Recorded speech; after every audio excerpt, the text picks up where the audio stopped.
Hello, Muhammad. Welcome to Springfield, Missouri. This is our dealership.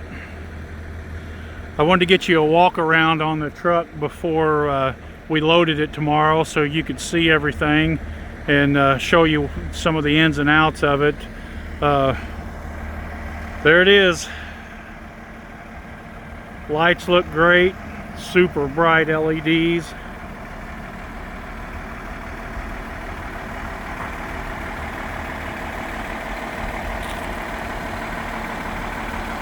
As you can see, it is gorgeous.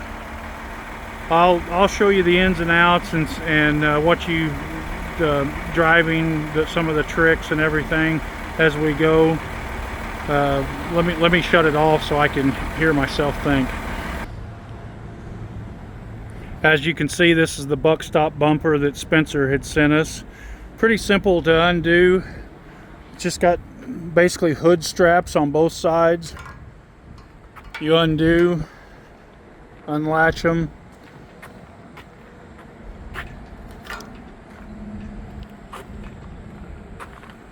then just pull the top down.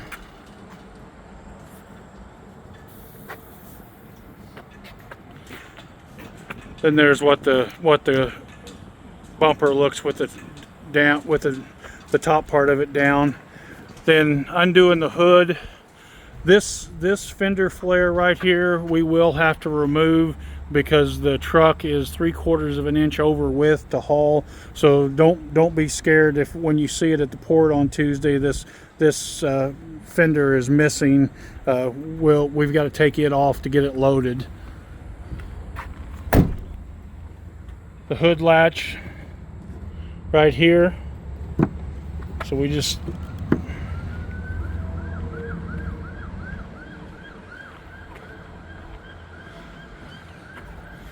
undo both sides. Now I always lift from the side. You can try to lift from the front, but it's a whole lot easier if you pick it up from the side and just put. As you can see, it doesn't really take a lot to the hood raises right up. I always check and make sure those, when I raise it, make sure those cables are in there, because if something were to happen, that cable were to break, the hood's gonna fall right to the ground.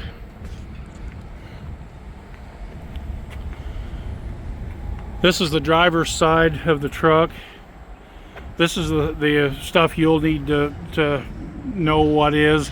For instance, your windshield washer fluid, your oil fill fluid, your oil check, and your transmission fluid check, the levels. As you can see, like your power steering, it's translucent, so you can see the fluid in your power steering. This is your air filter, and when it's time to replace the air filter, you take this outside cover off, and then you can get to the filter. These are the tires. They're big. About with the wheel and tire together are, I think they were $2,000 or a little more. I don't remember the total. You probably remember better than I do. And if we come around here to the passenger side under the hood, you can see again that's the coolant. It's translucent, so you can easily check it. And it's got markings for max cold, so you can make sure you've got good coolant. This coolant, it is a pressurized system, so to take it out, you have to vacuum it out, and you have to vacuum pressure it back in if you're at a dealership. The air horn, which I'll show you where the switch is for it, but it's underneath the cab here. I'm looking forward to seeing it when it's got the habitate on it. But as for now, you can see here's your one of your fuel tanks. This is your def tank here.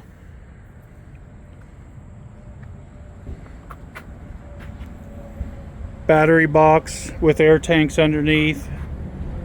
Rear tire and springs. Here's the spare tire.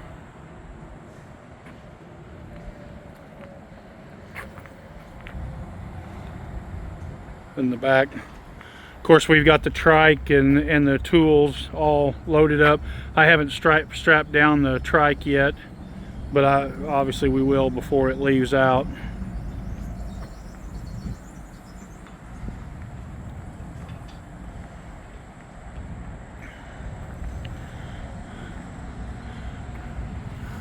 Now when you're climbing up in the truck, you always want to make sure you've got 3 points of contact, and so you can use the map pocket on the door. It's actually strong enough, and then we've got an inside and an outside.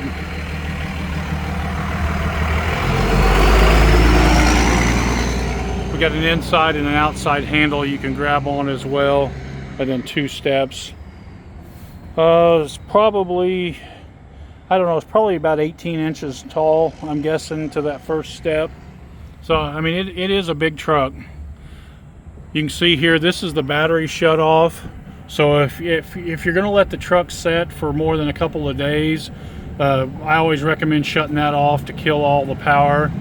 These seats are heated leather seats. There's the heat switch, and then all the air adjustments that you would have, like up and down, the bottom sides, the back sides, the lumbars, 3 different lumbars that are in it. These are really good seats. Then climbing up in, you see on this side you've got your headlight switch and your parked regen switch. Hopefully you won't ever need that parked regen, but just in case, if you do need to do a regen someday, it's there. You can make it manually do that. Of course, we've got power windows, power door locks, heated mirrors. This is your mirror heat right here, and then this is for your left and your right, and to adjust the mirrors on the switch here. Leather steering wheel, full gauge package. And you can see on this steering wheel too, we've got the cruise control on this side, radio and phone controls on this side. These switches down below are to flash your lights. Like if somebody passes you, you can flash your lights at them so they know to get over, or if they flash their lights at you, you can flash the tail lights back. The microphone for the Bluetooth phone is right there. Again, here's your basic gauges: tach, speedometer, def tank, fuel tank, both air tank PSI pressure, engine temperature, and your oil pressure and PSI. Then we go over to here, and you can see all the switches, the radio, differential lock. This one is for your rear end. Your transmission mode, you won't have to do much with that. That's mainly for repairs, for when they plug the computer in. This is auto neutral, so if you pull the yellow brake out, it's going to go into neutral automatically, and then this light would tell you whether it's in auto neutral or not. Your 4-wheel drive for your front end is right here. Your different switches. So you've got you want to always keep it in 4x2, which is the bottom, unless you want to put it in 4-wheel drive, and then you would push it up to go to 4-wheel drive, and then you've got a low and a high position. The 3 switches below are for your LED lights. The heat and HVAC controls are here. Of course, we've got extra USB ports and 12-volt cup holders. I forgot to put the fuse cover back on, but this is your fuses on the passenger side, and they're circuit breakers. They're not fuses. So this is the tray that covers them up.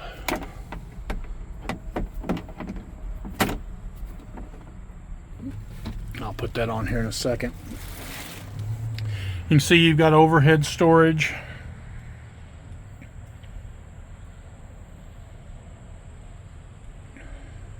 These extra gauges here, the red, green, and yellow one, that's your air filter.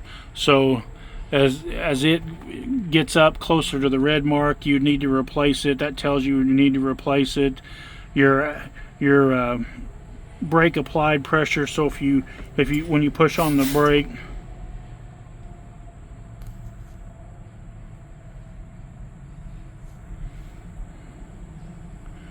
transmission temperature and rear axle temperature. We got the passenger side seat here. Your gear shift is on the right side of the steering column here, and you can see it's just a simple neutral, reverse, or drive. If you want to manually shift it, you push the button in, and then you'll see it light up M on the dash, and then you can manually shift it by pulling it up or pushing it down for downshifting. Your engine brake is also on this switch, and you would pull it back toward you. The first stage, second stage, third stage Jake brakes. So that's a huge add-on that most of this size truck don't get. The controls for your dash are all, and I'll start this up so you can see what the controls do.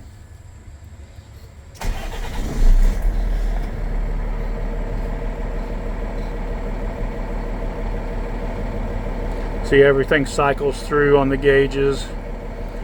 The check engine light goes off. Now we again, this transmission doesn't have park, so you have to put it in neutral and set your brake. And you can see the red brake light is set, so when you push the button in, it goes away. Anytime you're parked, that button needs to be out.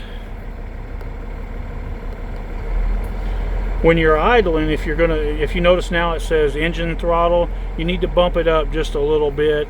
I usually 900 or 1000 RPMs. It doesn't hurt to idle up to 1100.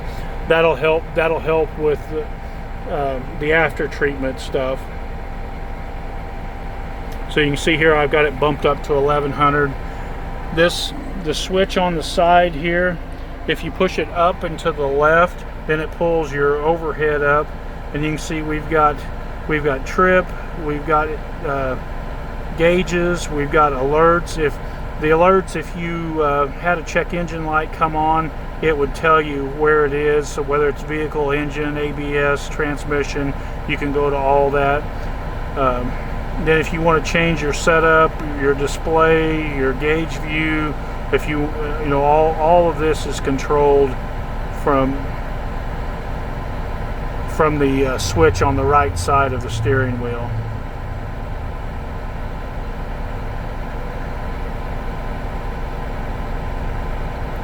Like on your trip, you know, you've got miles per hour, how fast you're running, average fuel mileage,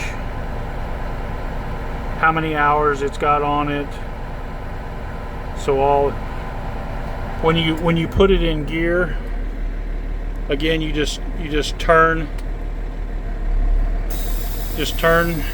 and you can see then your dash, it lights up. It's a 6-speed. That's what the 6 is on the left side, and then it's in first gear, so that's what it is. And again, if you switch it to manual, if you notice the drive, see now when I switched it to manual, it went to M, so that way you can manually shift it. So we're back in drive, we're in neutral, brakes are set.